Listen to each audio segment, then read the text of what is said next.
Boys, I got back on 4chan, by which I mean I got on Twitter and saw memes from 4chan. And, well, the degeneracy just has no end, does it? And we're gonna be looking at some of those today.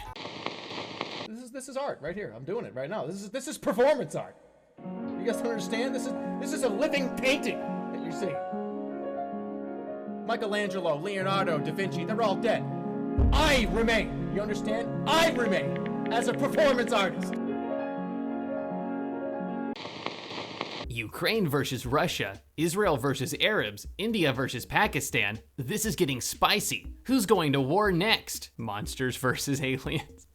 Me versus your dad's asshole. I have a feeling that conflict may be getting a little better coverage than the others. All-male Pixar creative team has one dinner to brainstorm, comes up with premise of Toy Story 2, A Bug's Life, Finding Nemo, and WALL-E. All-female Pixar creative team comes up with Turning Red, film is a menstruation allegory, alludes to OnlyFans and abortion, has twerking, theme is prioritizing friends over family, resenting parents and tradition. What did they mean by this?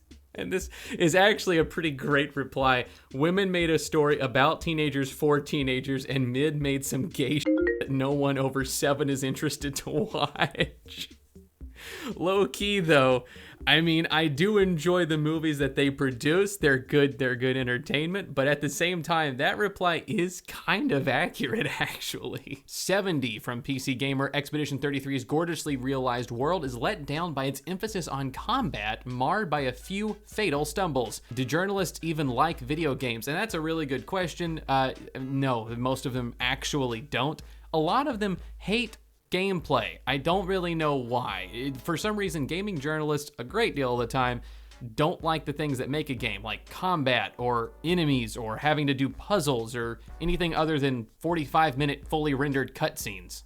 Amazing visuals and art designs, crazy good soundtrack, memorable characters, adult well-written story and dialogues, innovative fun combat, zero woke shit, $40, and somehow American and Japanese publishers think they will be allowed to put their derivative soulless slop on the shelves at $80 price tags. I mean, low-key though, Expedition 33 is a really great game for $40, and I mean, it seems to be popping off. I didn't really love it that much. I know the turn-based combat is a lot faster than most turn-based combat. I just don't like turn-based combat at all, no matter how fast or slow. But it is a good game. It looks visually really great. I like it a lot.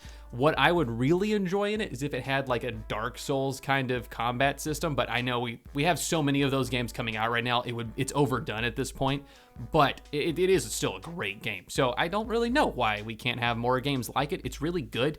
It presents the themes really well without making any of them feel cringe or over the top. I don't know. It's a rare game these days, but it really shouldn't be. It should be the pattern that other games build on. Which way, bad map, man? Okay, I have a bone to pick with this one, man. I am not happy with Anon 708892614 because listen to me.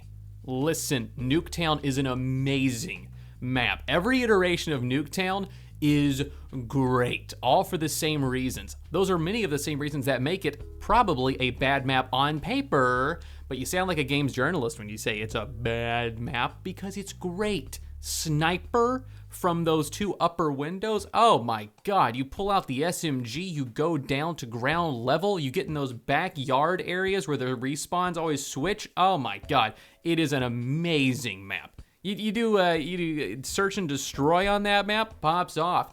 You do kill confirmed on that map, it's the best experience a human being can have in the big 2025. Gain 5% attack if your health is under 10% after using a heavy attack for 8 seconds. Dog, I hate it. That's exactly my reaction when any game does this. A lot of the time, I'll be hyped to play a game. I'll be enjoying it. I'll be happy to be there and then see some shit like this and I'm just gone. I'm checked out immediately. It takes all of the joy out of any game whenever I have to start doing all of these mental gymnastics trying to figure out what the sentence means when there's all of these derivatives of abilities and all of these qualifiers and they only cross effect with these other things, and like I know you can make really cool builds with them all, but that knowledge gives me anxiety because what if I'm doing it wrong? And then everything's fucked and I gotta redo it. It's a nightmare. Man, just make it simple. Make everything God of War, okay? That's what I'm trying to say to you. Better yet, just make everything Elden Ring and we'll be fine. Check out this beloved romance movie. Looks inside.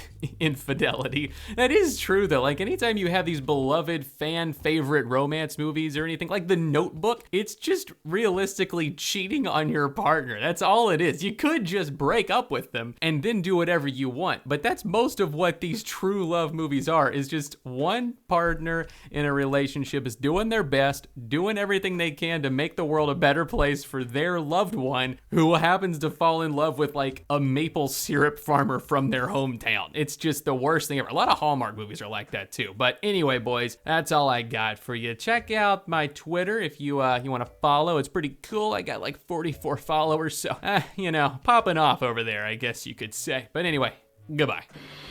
You don't want to be like this. This is disgusting. This is awful in every way. If I could kill it, I would. But I legally can't.